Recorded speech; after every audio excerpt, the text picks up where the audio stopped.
नमस्कार। मैं राकेश वर्मा आप सभी का स्वागत करता हूं आपके अपने परिवार एशन गुरुकुल पर। बिहार में शिक्षा विभाग का लगातार बदनामी हो रही है और यह बदनामी चौतरफा हो रही है। चारों तरफ से शिक्षा विभाग के जो भी करतूत हैं, जो उसके द्वारा कारनामे किए गए हैं, उन सभी का लगातार उजागर किया जा रहा है। अब शिक्षा विभाग खुद की बदनामी को दबाने के लिए, बदनामी से बचने के लिए नाना प्रकार के दिशा निर्देश जारी कर रही है। अभी वर्तमान में आप देख पा रहे हैं, चूंकि 21वीं सदी के तीसरे दशक में हम लोग हैं और अभी सोशल मीडिया का ज़माना है। इसलिए मैं बारंबार यह कहता हूं कि जिस प्रकार से आप कहीं मॉल में, होटल में, रेस्तरां में, किसी दुकान में या किसी अन्य पब्लिक प्लेस पर जाते हैं, कहीं पार्क वगैरह में, तो वहाँ पे लिखा हुआ रहता है, हर जगह इश्तिहार चिपकाया हुआ रहता है, पोस्टर चिपकाए रहते हैं कि आप सीसीटीवी के निगरानी में हैं। उसी प्रकार से आप चाहे जहाँ भी हों, जिस भी हालात में हों, कोई भी कार्य कर रहे हों, आप हमेशा सोशल मीडिया की निगरानी में हैं। कभी भी कोई भी आपके किसी भी हालात, परिस्थिति, आपके द्वारा किए जा रहे कार्य का फोटो खींच करके या फिर वीडियो बना करके वो सोशल मीडिया पर वायरल कर सकता है, वायरल हो जाते हैं आप। और उसके बाद पूरी दुनिया को पता चलती है कि आपने क्या कुछ किया है और फिर आपको भी पता चलता है और एहसास होता है कि आपने क्या कुछ किया है। इसी प्रकार अभी सोशल मीडिया पर जो है वो पत्रकारिता का भी काफ़ी अत्यधिक प्रचलन है। अभी जो है वो माइक ले ले करके यूट्यूब चैनल के माध्यम से, फेसबुक चैनल के माध्यम से, इंस्टाग्राम, ट्विटर के माध्यम से वे अपने द्वारा कवर किए गए खबरों को प्रसारित कर रहे हैं, प्रचारित कर रहे हैं। और अभी सबसे अत्यधिक जो प्रचलन में है वह है आपका शिक्षा विभाग, वह है सरकारी विद्यालय। आप कई दफ़ा देख रहे होंगे कि यूट्यूबर माइक लेकर के बिना कहे पूछे किसी भी कैंपस में प्रवेश कर जाते हैं, किसी भी कक्षा में प्रवेश कर जाते हैं और किसी भी शिक्षक या शिक्षिका से वो सवाल जवाब करना आरंभ कर देते हैं। सामान्यतः आप कितने भी बुद्धिजीवी हैं, पढ़े लिखे हैं, ज्ञानी हैं,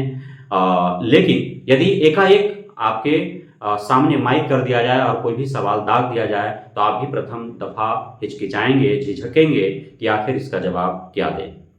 और जब शिक्षक शिक्षिका के पास जाकर के इसी प्रकार से अटेंडम कोई मार्क उनके सामने लगा देता है और उसके बाद चूंकि पत्रकार जो के रूप में जो जाते हैं, यूट्यूबर या अन्य जो सोशल मीडिया हैंडल करने वाले जो भी लोग होते हैं, सोशल मीडिया इन्फ्लुएंसर जो होते हैं, तो वे प्री प्लान्ड जाते हैं कि हम इस विद्यालय में जा रहे हैं तो क्या हमको पूछना है। लेकिन अब सामने वाला तो कोई प्लानिंग होता नहीं है और उससे वो प्रश्न दागते हैं। सामान्य सा प्रश्न जो उत्तर वो जान रहे होते हैं वो भी वहां पे वो नहीं दे पाते हैं और वही वायरल हो जाता है। इस प्रकार शिक्षकों की जो गरिमा है वो तो शर्मसार होता ही है, सरकारी विद्यालय और विभाग का भी बदनामी होती है। तो इस प्रकार से आप बहुत ज़्यादा देख रहे हैं कि यूट्यूबर जो है वो विभिन्न विद्यालयों में जा करके और किसी भी शिक्षक शिक्षिका से बिना कहे पूछे और वे जो है रिपोर्टिंग करना आरंभ कर दे रहे हैं। अब इसमें जो है पूर्व में नियोजित शिक्षकों को काफ़ी टारगेट किया गया, जा करके यूट्यूबरों के द्वारा या पत्रकारों के द्वारा विद्यालयों में उनसे सवाल जवाब किए जाते थे। जब वो प्रश्नों का उत्तर नहीं दे पाते थे तो उसके बाद उनको वायरल किया जाता था। उनकी इज्जत का धज्जिया उड़ता ही था, विभाग और सरकारी विद्यालयों के भी सम्मान का धज्जिया उड़ता था। अब बीपीएससी शिक्षकों को टारगेट पर लिया गया है। सोशल मीडिया इन्फ्लुएंसर्स के द्वारा, यूट्यूबरों के द्वारा, पत्रकारों के द्वारा ये जा रहे हैं, जानबूझ करके बीपीएससी शिक्षकों को ही टारगेट कर रहे हैं और उनसे ही सवाल जवाब कर रहे हैं। और उसके बाद समाज में एक अलग सा भ्रम फैलाने की कोशिश हो रही है कि देखिए, नियोजित शिक्षकों को तो आपने देखा होगा, उनकी गुणवत्ता को, उनके ज्ञान को, उनकी बुद्धिमत्ता को, लेकिन बीपीएससी शिक्षकों को भी देख लीजिए, यह सामान्य सा प्रश्नों का उत्तर दे पाने में सफल नहीं है, सक्षम नहीं है। तो आखिर समाज पूछना चाहती है कि किस प्रकार से बीपीएससी को पास करके और यहाँ तक पहुंचे। और इस प्रकार से बीपीएससी का, बिहार विद्यालय परीक्षा समिति का, शिक्षा विभाग का, सरकारी विद्यालयों का तौहीन किया जाता है। बीपीएससी शिक्षक या नियोजित शिक्षकों के गरिमा पर ठोस पहुंचाया जाता है, ठेस पहुंचाया जाता है और इस प्रकार से चारों तरफ वायरल हो जाते हैं विभिन्न सोशल मीडिया साइट्स पर और फिर बदनामी हो जाती है, शर्मसार हो जाता है एक बार फिर बिहार। तो इस पर नकेल कसने के लिए, लगाम लगाने के लिए शिक्षा विभाग के द्वारा लगातार कोशिशें जारी है। पूर्व में भी पत्र निकाल करके और उस प्रकार के जो छोट भैये पत्रकार हैं, जो दो कौड़ी के पत्रकार हैं, जो शिक्षकों को ही टारगेट कर रहे हैं विद्यालयों में जा करके और शिक्षकों की गरिमा पर ठेस पहुंचा रहे हैं, सरकारी विद्यालयों और शिक्षा विभाग को तौहीन कर रहे हैं, बिहार को शर्मसार कर रहे हैं, उस प्रकार के जो है गैर इदालतन जो पत्रकार होते हैं, तो उनको जो है बिना स्वीकृति के चले जाते हैं, बिना परमिशन के चले जाते हैं और वे जो है वीडियो बना लेते हैं। तो पहले भी मैंने कहा है कि आप यदि सच में पत्रकारिता आप में जुनून है और आप चाहते हैं कि समाज में बिखरे कुरीतियों को दूर किया जाए, तो आप विद्यालयों से बेहतर है कि आप जाके बीओ से सवाल करें, आप जाके डीओ डीपीओ से सवाल करें, क्योंकि यहाँ पे आप देख पा रहे हैं इससे अत्यधिक गड़बड़ियां जो है, अनियमितताएं जो हैं वो शिक्षा विभाग से जुड़े विभिन्न कार्यालयों में हैं। तो आप वहां पे जाएं। क्यों आखिर हर कदम पर शिक्षकों को वहां घूस दिया जाता है? आखिर ये जिस शिक्षक को आप कह रहे हैं कि कैसे आ गए यहाँ पे, इनको सामान्य सा प्रश्न का उत्तर नहीं पता है, तो जाके बीपीएससी आयोग के चेयरमैन से प्रश्न पूछो, जाके शिक्षा विभाग के एसीएस से प्रश्न पूछो, जो डीओ डीपीओ हैं उनसे प्रश्न पूछो। आप जब जान रहे हैं कि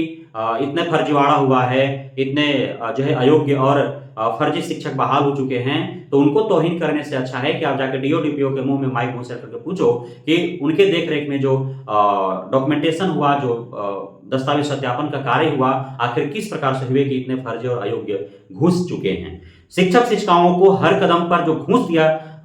पड़ता है डीओ बीओ डीपीओ को, तो उनसे जाकर पूछो कि आप हर कदम पर उनसे क्यों घूस लेते हो। अन्य कार्यालयों में जाकर के आप जो उनके द्वारा भ्रष्टाचार फैलाए जा रहे हैं, उनके द्वारा जो पूरी तरह से घोटालेबाजी, कमीशनखोरी, घूसखोरी जो व्याप्त है, तो उन पर जाकर के प्रश्न पूछो, तो फिर समाज में कुछ सुधार आ पाएंगे। निचले स्तर पर जाकर के आप सिर्फ तौहीन ही कर सकते हैं, कोई सुधारवादी कार्य नहीं है। और आपको दिखाना ही है तो फिर सरकारी विद्यालयों में जाकर के व्यवस्थाओं को दिखाओ कि यहाँ पे छात्राओं के लिए, शिक्षिकाओं के लिए शौचालय की व्यवस्था नहीं है, चहारदीवारी की व्यवस्था नहीं है, पेयजल की सुविधा उपलब्ध नहीं है, बैठने का पर्याप्त कमरा नहीं है, बैठने का उत्तम प्रबंध नहीं है, यहाँ पे जो है रसोई घर जो है उसका छत कबड़ा हुआ है, फर्श टूटा हुआ है, पुस्तकालय नहीं है, सारे कमरों के जो है वो प्लास्टर गिरे हुए हैं, पेंट नहीं है, उनका जो है वो फर्श टूटा हुआ है। साथ ही कई ऐसे विद्यालय आपके अपने इर्द गिर्द के क्षेत्रों में मिल जाएंगे जहां पे भवन नहीं है, कमरे नहीं है, बरसात के दिनों में पानी जमा हुए रहते हैं।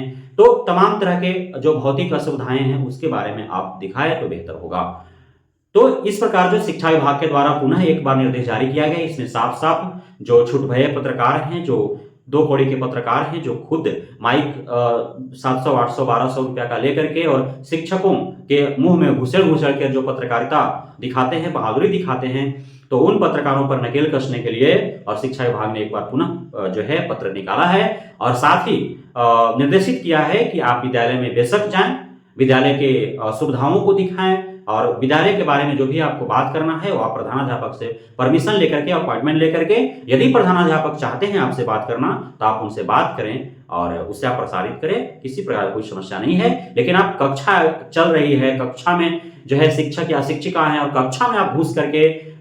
जो है आप शिक्षक शिक्षिकाओं को आप तौहीन करते हैं, तो छात्र छात्राओं के सामने उनका तौहीन करना कहीं से भी न्याय संगत नहीं है। साथ ही पढ़ाई भी बाधित होता है, छात्र छात्राओं पर इसका कोई प्रभाव पड़ता है, विद्यालय प्रबंधन पर इसका जो है कोई प्रभाव पड़ता है। साथ ही विद्यालय के प्रति भरोसा जो है भाव छात्र छात्राओं के बीच कम होता है। शिक्षा विभाग, बिहार सरकार और बिहार का तौहीन होता ही है। तो सारे बिंदुओं पर संज्ञान रखते हुए, ध्यान रखते हुए और पत्रकारिता करें, किसी को कोई समस्या नहीं है, यह शिक्षा विभाग का करना है। बहुत बहुत धन्यवाद आप सभी साथियों का हमारे साथ जुड़े रहने के लिए, बने रहने के लिए, इतना प्यार देने के लिए, भरोसा बनाए रखने के लिए।